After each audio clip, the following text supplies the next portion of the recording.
ওখানে কি করছে? তুমি জানো না দাদু ভাই, ওখানে সবাই ভাষা আন্দোলনে অংশ নিয়ে গান গেয়ে প্রতিবাদ করছে। ভাষা আন্দোলন কি দাদু? ভাষা আন্দোলন কেন হয়েছিল? শোনো দাদু ভাই, 1947 সালে বাংলা ভাষাকে পাকিস্তানের অন্যতম রাষ্ট্রভাষা করার দাবিতে সংগঠিত একটি সাংস্কৃতিক ও রাজনৈতিক আন্দোলনকে বোঝানো হয়। পশ্চিম পাকিস্তান শাসক গোষ্ঠী উর্দুকে একমাত্র রাষ্ট্রভাষা হিসেবে চাপিয়ে দেওয়ার প্রচেষ্টার বিরুদ্ধে বাঙালিরা এই আন্দোলন করেছিল। 1952 সালে 21শে ফেব্রুয়ারিতে মাতৃভাষা বাংলার দাবিতে আন্দোলনরত ছাত্রদের উপর পাকিস্তান বাহিনী গুলি চালালে সালাম, বরকত, রফিক, জব্বার সহ অনেকে শহীদ হন। এই সেই ভাস্কর্য। এই আন্দোলনের মাধ্যমে অনুপ্রাণিত হয়ে পরবর্তীতে বাঙালি জাতি ঝাঁপিয়ে পড়েছিল মহান স্বাধীনতার যুদ্ধ। স্বাধীনতার যুদ্ধ কি দাদু? তোমাকে তো তাহলে ভালোভাবেই জানাতে হয়। চলো আমরা সারা বাংলাদেশের স্বাধীনতার স্থাপত্য দেখে ইতিহাস জানি।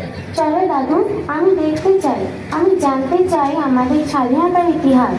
এই দেখো রাজারবাগ পুলিশ লাইন। পাকিস্তান বাহিনীর প্রথম লক্ষ্য ছিল রাজারবাগ পুলিশ লাইন আক্রমণ এবং 25 মার্চ কালো রাত্রিতে রক্ত স্নান করাকে সূচিত হয় প্রথম প্রতিরোধ।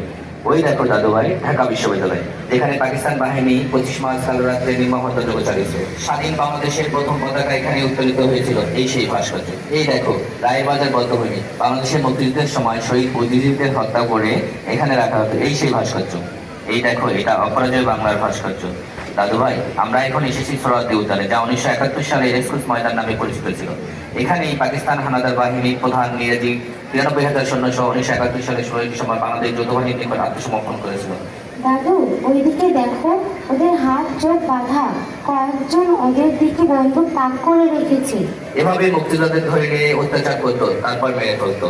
চলো দাদু ভাই, আমরা এখন সাভারে যাই। সাভারে কি আছে দাদু? সাভারে আছে আমাদের মুক্তিযোদ্ধাদের শহীদদের স্মরণে নির্মিত জাতীয় স্মৃতিসৌধ, যেখানে আমরা 16 ডিসেম্বর বিজয় দিবসে ফুল দিয়ে শহীদদের স্মরণ করে থাকি।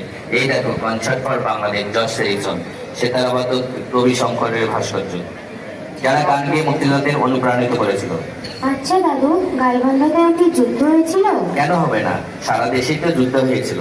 আমি এতদিন এগুলো কিছুই জানতাম না। বাংলাদেশে এত বড় যুদ্ধ হয়েছিল, আমি বুঝতে পারছি দাদু। ওখানে কি হচ্ছে দাদু ভাই? সবাই ওখানে কি করছে? আজ 16 ডিসেম্বর আমাদের বিজয় দিবস, সবাই বিজয় দিবস পালন করছে।